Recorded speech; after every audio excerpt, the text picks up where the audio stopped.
Greetings, my friends. Here's a Friday update. I know we haven't gotten to sit down and talk in a little bit. There's a lot of things coming your way. The staff have been busy with mailings. Obviously, we've been working hard on connecting with the community and knowing that not all of our community members are on social media or have easy access to that. Frankly, I still have a flip phone myself, so I understand this. But it's nice to get an update beyond all the newsletters that we're sending. And we are just sending out a newsletter ahead of Ash Wednesday and Lent. So there will be all sorts of things about our Ash Wednesday and Lenten activities coming up. And there's a real theme of connection. And especially as I'm hoping things are starting to lift and we're hopefully starting to make progress versus the pandemic, I think it's going to be a good time to sort of reconnect in Christ, and there'll be a lot of things about that and talking about how do we use our time at home, the time we're spending virtually with our family or working from home to build up our domestic church, our environment in Christ. So there are lots of things to come in there. That's an 8-page newsletter, but I wanted to share some other events that we didn't even have the space to do it. Now, there's another mailer coming out right now. We always do our end of year giving statement, so this kind of goes along with that. So you'll also probably see a letter coming out if you've been donating to the church recognizably by cash check or credit card, that you get those statements. And of course, sometimes people give larger gifts, stock gifts, gifts that come out of their retirement portfolio or IRAs, and those will usually receive an individual acknowledgement. But the end of year acknowledgements are also coming out. And as we sort of paint the year-end financial picture or the start of year 2021 financial picture, I just wanted to thank you.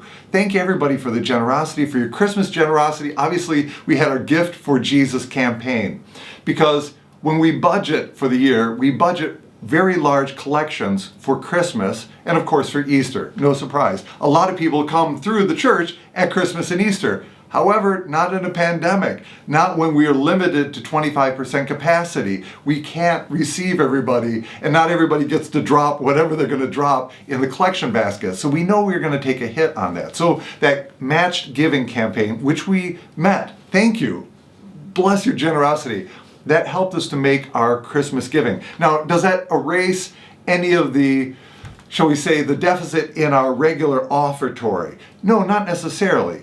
We're still in the black as a parish, but is our offertory behind what is our usual budgeted offertory?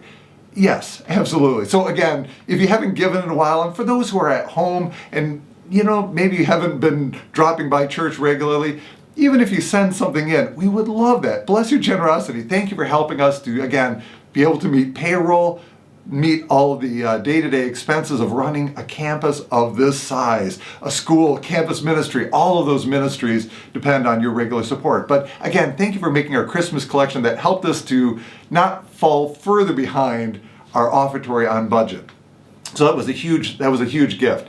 Secondly, we also had a collection for our elevator at St. John's. Unfortunately, yes, the elevator failed. It was beyond repair. It needed to be replaced, and an update would be nice.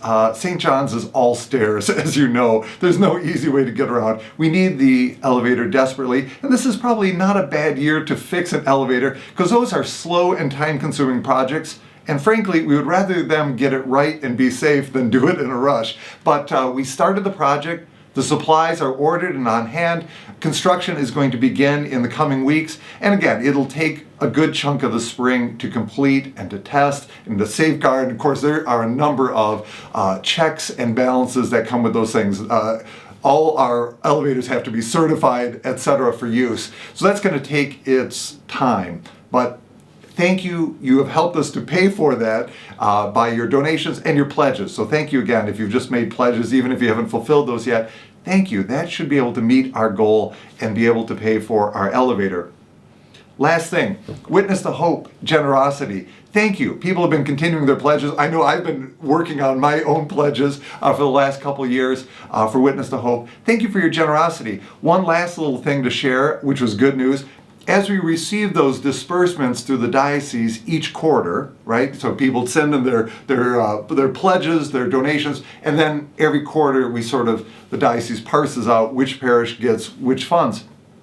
And our last disbursement paid off any remaining loan on our preschool, right? Which was a major Witness to Hope goal, expanding the preschool at the school, the rectory. Those are major Witness to Hope activities.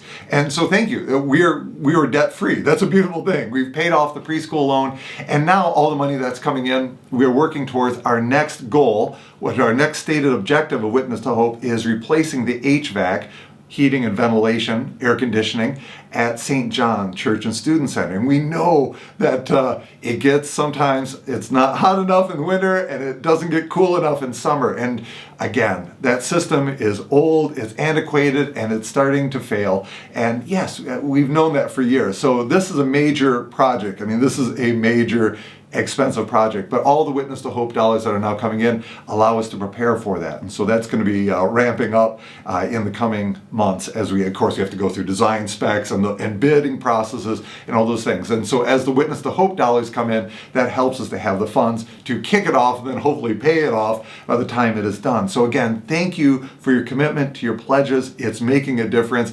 It's helping us to keep our environments warm and welcoming, which is huge. So again, thank you for all of your generosity, your kindness to those. I wanted to share some of those good news. That's huge. That's great news. Thank you for your generosity. It's making a world of difference. And again, Lent is coming. We hope to see you very soon. More fun things to come. Again, our doors are open.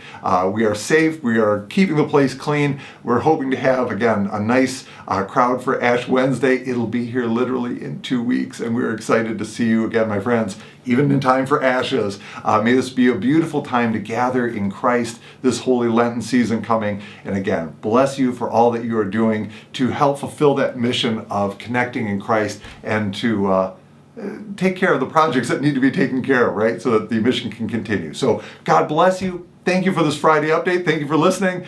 We'll see you soon.